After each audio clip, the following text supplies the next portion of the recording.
آج میں داغ دہلوی کی ایک غزل لے کر حاضر ہوا ہوں کہ تمہارے خط میں نیا ایک سلام کس کا تھا، نہ تھا رقیب تو آخر وہ نام کس کا تھا۔ اس شعر پر مجھے خود اپنا ایک واقعہ یاد آتا ہے۔ کم سنی کا زمانہ تھا، میں اور میرا دوست نظام ایک ہی جگہ کام کرتے تھے۔ ایک دن اس کے پاس کسی لڑکی کا لو لیٹر آیا۔ ہماری خوشی کے زمین پر پاؤں نہیں پڑ رہے تھے اس کے، لیکن جب اس نے خط کھولا تو جیسے ہوش پڑ گئی۔ خط اردو میں تھا اور اسے اردو نہیں آتی تھی۔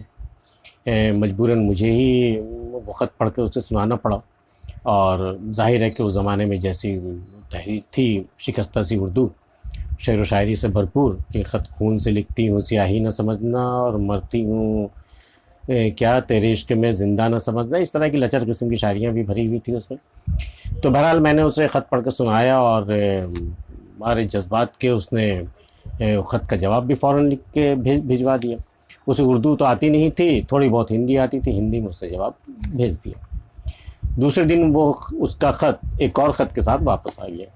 لکھا یہ گیا کہ یہاں اردو نہیں آتی تھی، وہاں ہندی نہیں آتی۔ اب بھائی دونوں طرف کمیونیکیشن کا معاملہ ہوا کہ کیسے کیا ہو، اب آخر کیسے بات آگے بڑھے۔ بہرحال تو بیچ میں ان دونوں کے بیچ مجھے پل کا کام کرنا پڑا، کہ جب ادھر سے خط آتا تھا تو مجھے پڑھ کر سنانا پڑتا تھا، پھر اس کی جانب سے مجھے جواب لکھ کر بھیجنا پڑتا تھا۔ میری دلچسپی اس کی لو اسٹوری میں یا اس کی محبوبہ میں نہیں تھی، بلکہ اس گلاب جامن میں تھی جو مجھے محنتانہ کے طور پہ ملا کرتا تھا۔ وہ مجھے تب بھی پسند تھا اور آج بھی بہت پسند ہے۔ بہرحال یہ سلسلہ چلا۔ 4-5 خطوں کے بعد وہاں سے ایک سوال آیا ہے خط میں کہ جب آپ کو اردو نہیں آتی ہے تو میرا خط پڑھتا کون ہے اور اس کا جواب لکھتا کون ہے؟ تو انہیں لکھوانا پڑا کہ صاحب ہمارے ایک دوست ہیں، وہ وہی پڑھ کے سناتے ہیں اور وہی جواب لکھتے ہیں۔ اس کے بعد جو اگلا خط آیا، دراصل میں اسی خط کا قصہ سنانے جا رہا ہوں۔ اس کے بعد جو خط آیا تو وہ نظام کے مخاطب وہ نہیں تھا، بلکہ وہ میرے نام مخاطب تھا۔ وہ خط وہ میرے نام سے تھا، اور جو درد دل اور درد جگر اس طرف منسوب تھا وہ ہماری طرف منتقل ہو گیا۔ میں نے خط پڑھ کر اسے سنا دیا، اور اس نے غصے میں آ کر اس گھر کی عورتوں سے کیسے کیسے رشتے اس نے استوار کرنے شروع کر دیے۔ میں نے کہا کہ بھاڑ میں گیا تیرا عشق، اب بھاڑ میں گئی تیری معشوقہ، مجھے کچھ لینا دینا نہیں ہے، اب تو جان اور تیرا کام جانے۔ اس میں اس پورے قصے میں سب سے بڑا نقصان میرا ہوا کہ وہ جو گلاب جامن کا سلسلہ تھا وہ منقطع ہو گیا۔ بہرحال آئیے شعر کی طرف کہ تمہارے خط میں نیا ایک سلام کس کا تھا، نہ تھا رقیب تو آخر وہ نام کس کا تھا۔ وہ قتل کر کے مجھے ہر کسی سے پوچھتے ہیں، یہ کام کس نے کیا ہے، یہ کام کس کا تھا۔ ہائے اس سادگی پہ کون نہ مر جائے خدا، کہ وہ خود ہی قتل کر کر کے وہ لوگوں سے پوچھ رہے ہیں کہ یہ کس نے کیا ہے، یہ کس کا کام تھا، کیوں اس نے میرے عاشق کا قتل کر دیا ہے، کس نے کر دیا ہے، کیوں کیا ہے۔ وہ قتل کر کے مجھے ہر کسی سے پوچھتے ہیں، یہ کام کس نے کیا ہے، یہ کام کس کا تھا۔ وفا کریں گے نبھائیں گے بات مانیں گے، تمہیں بھی یاد ہے کچھ یہ کلام کس کا تھا۔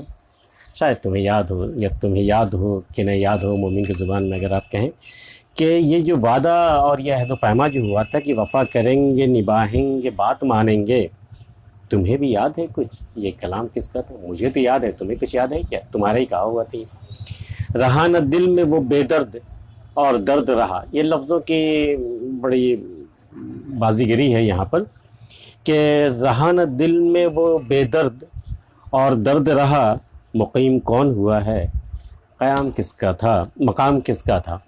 اب دیکھیے صاحب کہ میرے دل میں وہ بے درد تو نہیں رہا، لیکن اس کے جانے پہ اس کا درد رہ گیا، اور دیکھیے کون مقیم ہو گیا ہے، اور مقام کس کا تھا۔ یہ مقام کسی اور کا تھا، کسی اور کو مقیم ہونا تھا، کوئی اور رہ گیا اس میں۔ اگرچہ دیکھنے والے تیرے ہزاروں تھے، تباہ حال بہت زیر بام کس کا تھا۔ وہ جو جب تم بام پر آئے اپنا جلوہ دکھانے، اپنا رخ روشن دکھانے کے لیے جب تم بام پر آئے تو تمہیں دیکھنے والے، تمہارا نظارہ کرنے والے تو ہزاروں تھے، بہت سارے لوگ تھے۔ کتنوں کی طبیعت بگڑی، کتنے بیمار ہو گئے تمہارا رخ زیبا دیکھ کر، لیکن جو سب سے برا حال، جو سب سے زیادہ تباہ حال ہوا، وہ زیر بام تمہارے کون تھا، میں ہی تو تھا وہ۔ تو اگرچہ دیکھنے والے تیرے ہزاروں تھے، لیکن سب میں وہ کیفیت طاری نہیں ہوئی جو میرے اوپر طاری ہوئی، کہ اگرچہ دیکھنے والے تیرے ہزاروں تھے، تباہ حال بہت زیر بام کس کا تھا، ہر ایک سے کہتے ہیں کیا داغ بے وفا نکلا، ہر ایک سے کہتے ہیں کیا داغ بے وفا نکلا، یہ پوچھے ان سے کوئی وہ غلام کس کا تھا۔ اب تو وہ ہر جگہ ہماری شکایت کرتے پھرتے ہیں کہ صاحب داغ تو بڑا بے وفا نکلا، ہم نے اس سے وفا کی لیکن دیکھو وہ بے وفائی کر بیٹھا، شکایت کرتے پھرتے ہیں وہ۔